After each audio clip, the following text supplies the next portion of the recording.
A very good morning dear students. Hope you all are fine. आज हम exercise 1.1 के जो हमारे बाकी के क्वेश्चंस रह चुके थे उनको कंप्लीट करेंगे। 1 to 4 पार्ट हमने कंप्लीट कर लिए थे। 5th 6th 7th की मैंने आपको कहा था कि एक सेपरेट वीडियो आएगी। सो इस वीडियो में हम 5th 6th 7th जो है अपने सम्स जो पेंडिंग थे वो कंप्लीट करेंगे। आई होप आपने बाकी सारे जो सम थे वो कर लिए होंगे। सो हम अपना जो नेक्स्ट ये स्टार्ट करते हैं। Question number 5th। Question number 5th में क्या है? Check whether 6n can end with the digit 0 for any natural number n। 5th question को करने से पहले हम इसके रिलेटेड एक एग्जाम्पल करेंगे, वो है आपकी एग्जाम्पल नंबर 5। यस बेटा, एग्जाम्पल नंबर 5 में क्या है? Consider the number 4n where n is a natural number. Check whether there is any value of n for which 4n end with the digit 0। इस question में क्या है? Very important question है, ये आपको करना है, एग्ज़ाम में पूछा जाता है। ये क्वेश्चन हमसे पूछ क्या रहा है? ये क्वेश्चन हमें कह रहा है कि आप कंसीडर द नंबर, आपको 4n नंबर दिया है, इस नंबर में 4n यहाँ पर क्या है? हमारे पास नेचुरल नंबर है। नेचुरल नंबर कौन से नंबर्स होते हैं? जो 1 2 3 4 up to so on infinity तक चलती है, राइट। अब उन्होंने हमें ये कहा कि ये जो 4n नंबर है, क्या ये एंड करता है डिजिट 0 से? तो इसको हमने चेक करना है। चेक कैसे करेंगे? देखो सॉल्यूशन में क्या कहा है उन्होंने, if the number 4n for any n were to end with the digit 0। अगर जो 4n नंबर है, n क्या यहाँ पर हमारे पास नेचुरल नंबर है, एंड करता है, कोई एंड करता है विद द डिजिट 0 के साथ एंड होता है, देन इसका मतलब ये है कि ये किसके साथ डिविजिबल होगा? 5 के साथ। ऑब्वियसली 5 के टेबल में कौन से नंबर डिविजिबल होते हैं? जिनके एंड में क्या 0 और 5 है। सो 4n तब डिविजिबल होगा जब इसके एंड में डिजिट 0 आए, लेकिन वो क्या होना चाहिए? डिविजिबल बाय 5 होना चाहिए, right. That is the prime factorization of 4। अब हमने ये चेक करना है कि क्या 4n की प्राइम फैक्टराइजेशन करें तो उसमें हमारे पास 5 आता है। अगर हम 4 की प्राइम फैक्टराइजेशन करें तो 2 के टेबल में 2, 2 के टेबल पे 1, तो हमारे पास तो यहाँ पर 2 इंटू 2 आ रहा है, तो यहाँ पर 5 तो हमारे पास आ ही नहीं रहा। सो this is not possible because 4n के हमारे पास फैक्टर्स क्या आए? 4 के फैक्टर्स हमारे पास क्या आए थे बेटा? 4 के फैक्टर्स हमारे पास आए थे 2 इंटू 2, और इसी 2 को उन्होंने क्या कर दिया है? 2 की पावर 2n। n हमारे पास यहाँ पर क्या है? Natural number. So the only prime is the factor of 4n is 2। हमारे पास कौन सा फैक्टर आ रहा है? हमारे पास ओनली 2 प्राइम फैक्टर आ रहा है। So the uniqueness of the fundamental theorem of arithmetic guarantees that there are no other prime in the factorization of 4n। so अभी इसकी फैक्टराइजेशन में 2 2 आ रहा है, कोई और प्राइम फैक्टर नंबर तो आ ही नहीं रहा है। So there is no natural number n for which 4n ends with digit 0। So कोई भी ऐसा नेचुरल नंबर नहीं है जो 4n को एंड करे विद द डिजिट 0 के साथ। आई होप आपको ये समझ लग गया होगा। यस, अब हम अपनी सिमिलर जो हमने अभी एग्जांपल की है उसी के रिलेटेड हम ये सम को सॉल्व करेंगे। Check whether 6n can end with the digit 0 for any natural number n। अब हमने ये चेक करना है कि 6n का डिजिट जो है वो 0 के साथ एंड होता है। सो हमारे पास यहाँ पर क्या है? एक्सरसाइज 1.1 का 5th पार्ट तो हमने चेक करना है। So as we know 6n can be and with 0 if it has factor both 2 and 5। 2 और 5 इकट्ठे फैक्टर्स होने चाहिए 6 के। 6 के फैक्टर्स देखो क्या आते हैं? 2 के टेबल में 3, 3 के टेबल में 1, ओके, सो यहाँ पर 6n के फैक्टर्स हमारे पास क्या आ गए, 2 इंटू 3n। ठीक है, बिकॉज हमारे पास 2 तो है, लेकिन हमने कहा बोथ 2 और 5 दोनों होने चाहिए, लेकिन यहाँ पर हमारे पास सिंगल 2 है, 5 नहीं है। Because 5 is not a factor of 6, therefore 6n cannot end with digit 0। I hope आपको ये जो सम है वो क्लियर हो गया होगा। आपका 5th पार्ट में हमने चेक करना था कि 6n जो नंबर है हमारे पास वो 0 से एंड होता है। तो हमने क्या कहा, 0 से तब एंड होगा जब इसके दोनों फैक्टर्स कौन से होंगे, 2 भी और 5 भी इकट्ठा होगा।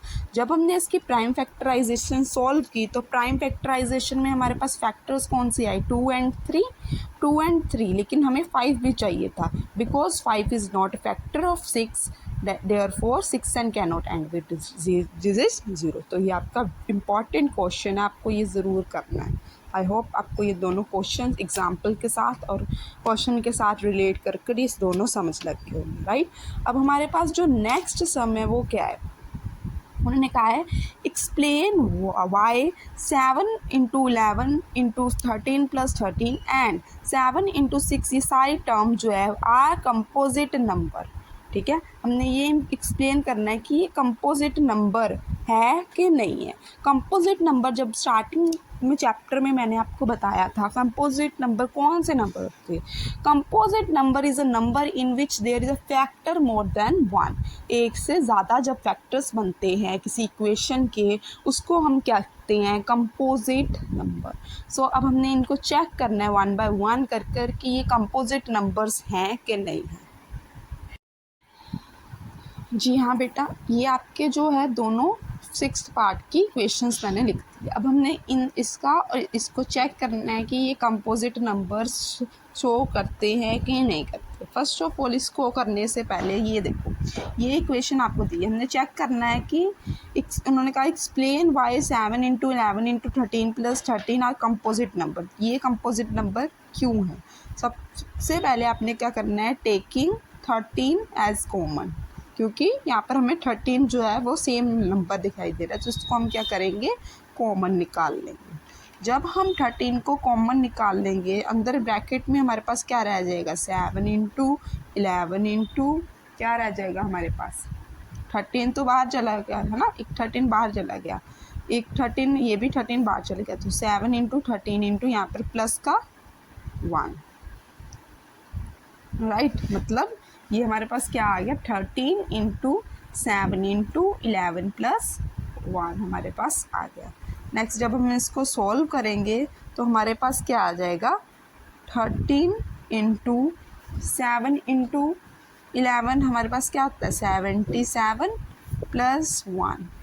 13 इंटू 77 प्लस 1 क्या होता है, 78। और जब हम 78 के फैक्टर्स निकालेंगे तो 2 के टेबल में ये हमारे पास कहाँ पर आता है, 2 के टेबल में 6 3 पर आता है, 1 8 39 पर, 13 हमारे पास कहाँ पर आता है, 3 पर आता है, और 3 1 पर। तो इसके फैक्टर्स हमारे पास क्या आ गए, 13 इंटू उसके 78 के 2 इंटू 13 इंटू 3। तो ये हमारे पास क्या आ गया, मोर देन 1, मतलब ये रिपीट हो रहा है, नंबर्स जो है कॉमन फैक्टर्स मोर देन 1 आ रहा है। तो यहाँ पर क्या क्या देंगे, it has more than one factors, therefore it is a composite number। ये हमारे पास क्या आ गया, composite number। सिमिलरली हमने ये सम सॉल्व करना है, ये क्या है यहाँ पर 7 इंटू 6 इंटू 5 4, सबको हम अब इस सम में आपको कौन सा नंबर जो है वो रिपीट हो रहा है, कॉमन हो रहा है, टेकिंग 5 एज अ कॉमन, 5 को हम कॉमन ले लेंगे एज कॉमन। जब हम 5 को कॉमन लेंगे तो अंदर हमारे पास क्या रह जाएगा, 5 को कॉमन ले लिया, अंदर क्या आएगा, 7 इंटू 6 इंटू 5 तो बाहर चला गया, यहाँ पर क्या आ जाएगा, 4 इंटू 3 इंटू 2 इंटू 1 प्लस 1। ये हमारे पास इक्वेशन बन गई, राइट। अब हम इसको क्या करेंगे, सॉल्व करेंगे। जब हम इस सारे टर्म को मल्टीप्लाई करेंगे तो हमारे पास क्या आ जाएगा, 1008 इनको मल्टीप्लाई करके आ गया +1, सो 5 into 1009। Again it is therefore it is a composite number because a number has more than one factors. It is a composite number.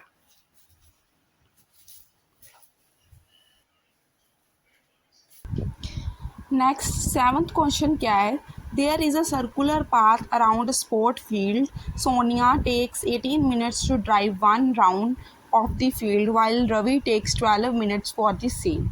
Suppose both start at the same point and at the same time and go in the same direction. After how many minutes will they meet again at the starting point?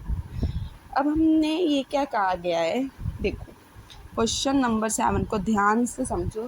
इसकी statement क्या कह रही है हमें, ये हमें ये कह रही है कि एक सर्कुलर हमारे पास क्या है, स्पोर्ट फील्ड है जिसमें दो बच्चे जिनका नाम है रवि एंड सोनिया, वो क्या कर रहे हैं, सर्कुलर राउंड्स लगा रहे हैं, right, in the same direction. And इन्होंने एक ही पॉइंट से दोनों इन्होंने स्टार्ट किया, ठीक है। अभी देखो उन्होंने कहा है there is a circular path around sport field, ठीक है। स्पोर्ट फील्ड के अराउंड क्या है, एक सर्कुलर पाथ है। Sonia takes 18 minutes to drive. Sonia नाम की लड़की है, सपोज करो यहाँ से सोनिया ने स्टार्ट किया है, राइट। सोनिया नाम की लड़की है, ठीक है, हम यहाँ पर सोनिया बना देते हैं, ठीक है। सोनिया ने क्या किया है, टेक्स 18 मिनट, सोनिया क्या कह रही है, कर रही है कि इस पूरे सर्कल को कंप्लीट कर रही है सोनिया 18 मिनट में, राइट। कितने मिनट्स में सोनिया इस पूरे सर्कल को कंप्लीट कर रही है, 18 मिनट्स में सोनिया इस पूरे सर्कल को कंप्लीट कर रही है। सिमिलरली एक हमारे पास क्या है, रवि नाम का एक लड़का है, रवि टेक्स 12 मिनट्स, उसने भी इसी पॉइंट मतलब इसी पॉइंट से रवि ने भी स्टार्ट किया है और सर्कुलर पाथ में ही वो सेम डायरेक्शन में मूव कर रहा है, ठीक है, और इधर पहुंच गया। तो ये कौन है, रवि, ठीक है। रवि भी हमने बना दिया, ये कितने मिनट्स में कर रहा है, 12 मिनट्स में कर रहा है, ठीक है। तो वो क्या कह रहे हैं कि ये सेम डायरेक्शन में मूव कर रहे हैं दोनों। Suppose they both start at the same point, एक ही पॉइंट से स्टार्ट किया दोनों ने, सेम पॉइंट से दोनों ने स्टार्ट किया, और and at the same time, एक ही टाइम में स्टार्ट किया, and go in the same direction, एक ही डायरेक्शन में दोनों जाने क्या कर रहे हैं, मूव कर रहे हैं। अब उन्होंने ये पूछा है आपसे, after how many minutes will they meet again at the starting point, इस स्टार्टिंग पॉइंट पर वो कितने मिनट बाद मिलेंगे, ठीक है। After how many minutes will they meet again at the starting point. तो अब यहाँ पर हमने उनको ये चेक करना है कि ये दोनों स्टार्टिंग पॉइंट पर कब मिलेंगे। देखो एक 18 मिनट्स में 18 मिनट्स लिए हैं, एक ने 12 मिनट्स लिए हैं, ठीक है। एटलीस्ट हो तो हमने इनका क्या कर देना है, एलसीएम निकाल देना है। तो क्या है हमारे पास 18 और दूसरा क्या है 12। अगर हम इनका एलसीएम निकालेंगे तो 2 के टेबल में ये कहाँ पर आता है, 9 पर, ये 6 पर। नेक्स्ट 3 के टेबल में 3 पर, 2 पर, 3 के टेबल में 1 पर, 2 पर, 2 के टेबल में 1 1 हो गया। मतलब हमारे पास एक ने स्टार्ट किया है 18 और 12, राइट।